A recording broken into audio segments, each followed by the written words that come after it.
Photographers who've actually lost their purpose in photography, I know how you feel right now.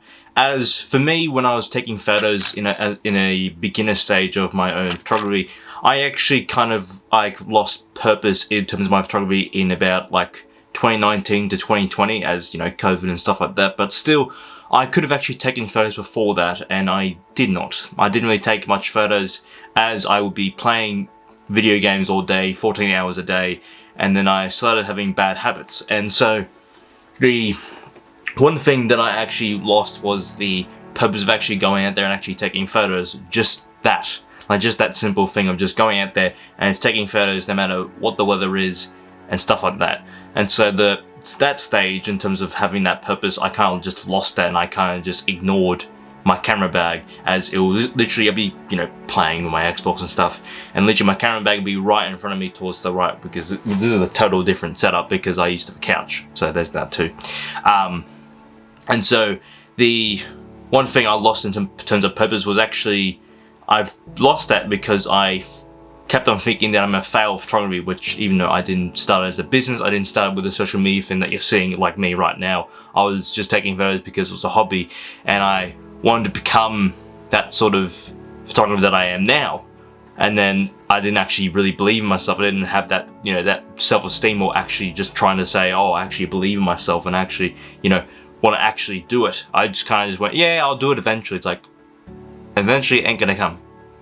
Eventually you're gonna be stuck here in the exact same place 14 hours a day playing video games with no job, and you're just sitting there doing nothing, basically not really providing any value towards the household. The most common thing, the most common thing for most photographers that are not me, we tend to lose purpose because it becomes very boring or repetitive. And so we tend to think, oh, is our photography becoming really boring? Are we actually losing our own purpose? We tend to ask all these other questions in our own head, because we sometimes are into our own head, and we tend to overwhelm ourselves, which can be not helpful. And also it can be helpful in terms of asking questions, of trying to figure out a way to actually get our photography more exciting, which is great.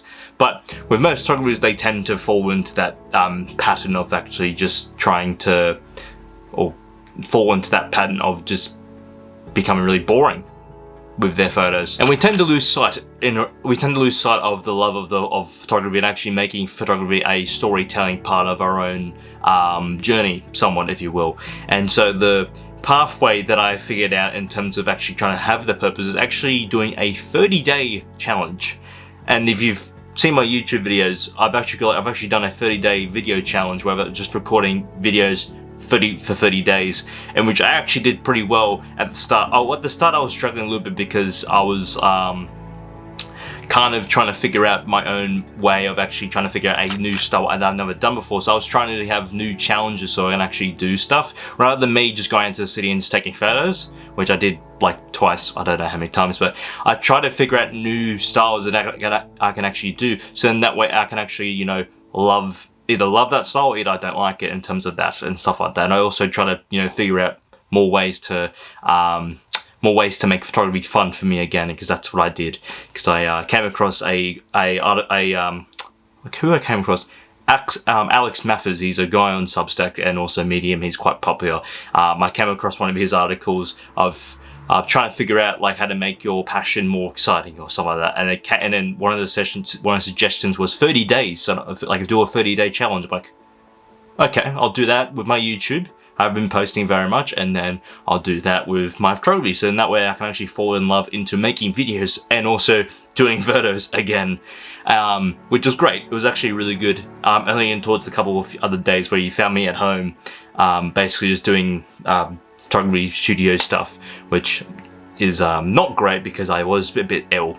Because I don't know if I said I was a bit ill. That's why I was at home. I was a bit ill and stuff like that. But anyways, in terms of the purpose part, with a 30-day challenge, you tend to find yourself a lot more better in terms of actually doing for 30 days.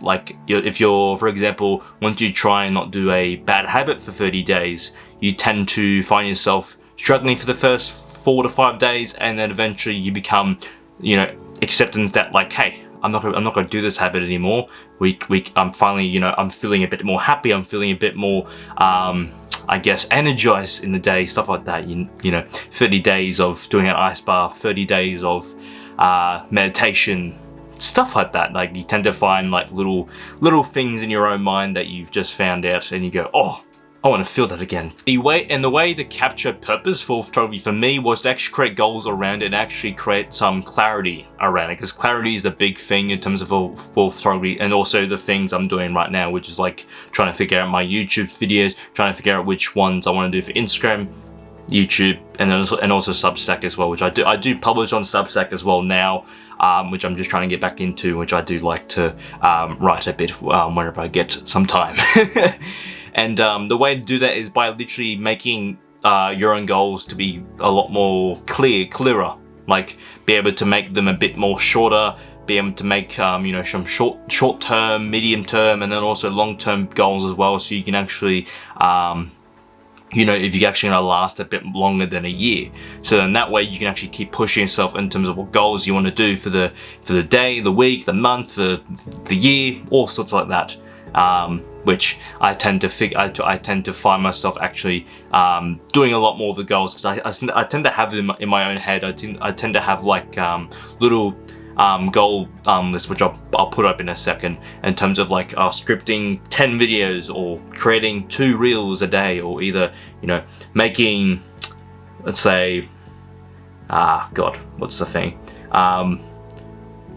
Anyway, so you get what I mean. Like, it just, in terms of just having like a little Notion list, a little task list of just like trying to figure out which goal is more important than the other, stuff like that, which I tend to find myself a lot more better with now. But beforehand, I didn't really have much of a schedule. I just kind of did what was needed to be done, and I go, yes, I'll do that, because making your goals clearer and have more clarity around them is the best thing to be able to do, and especially for your own mind, so you don't feel overwhelmed and stressed and all the above, which I don't recommend doing, because I tend to find myself a bit overwhelmed, which is not great. So that's actually how you identify a purpose around your goals and actually make something for yourself as well, in terms of your photography, in terms of what or any endeavor you actually want to be doing, yeah. And so that's how that's the one thing I feel like is purpose. Having a purpose around your photography, having a purpose around you, so you can actually do your endeavors, so you can actually do your own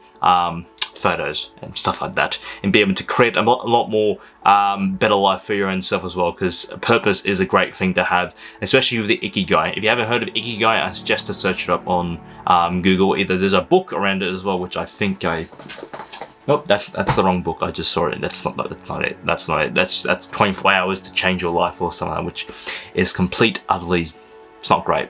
Don't buy a book like that. But Ikigai, you can search up, and it's completely fantastic. I definitely recommend getting it, as I was gonna buy one, but it was a lot more expensive. I don't know why they're expensive, but anyways, search up the Ikigai.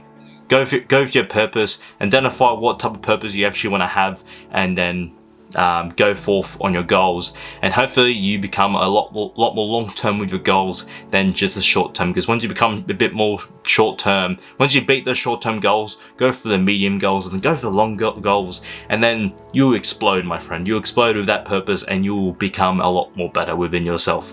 So that is it for the video. If you are struggling with camera settings as a photographer as well, I suggest to go towards the link down in the description below, as I have a camera setting cheat sheet that is completely free, 38 pages, and it will have every single information that you'll need, that is a lot more better than every single other YouTube tutorial that you're watching, because YouTube tutorials are a waste of time, and also this guide can actually be on your phone. And guess what? You don't even need Wi-Fi. If you're out shooting photos and stuff, you don't need Wi-Fi. You can literally just pop it on your phone, and then there you go. And so, yeah, that'll be it. Like and subscribe, and I'll see you guys in the next one.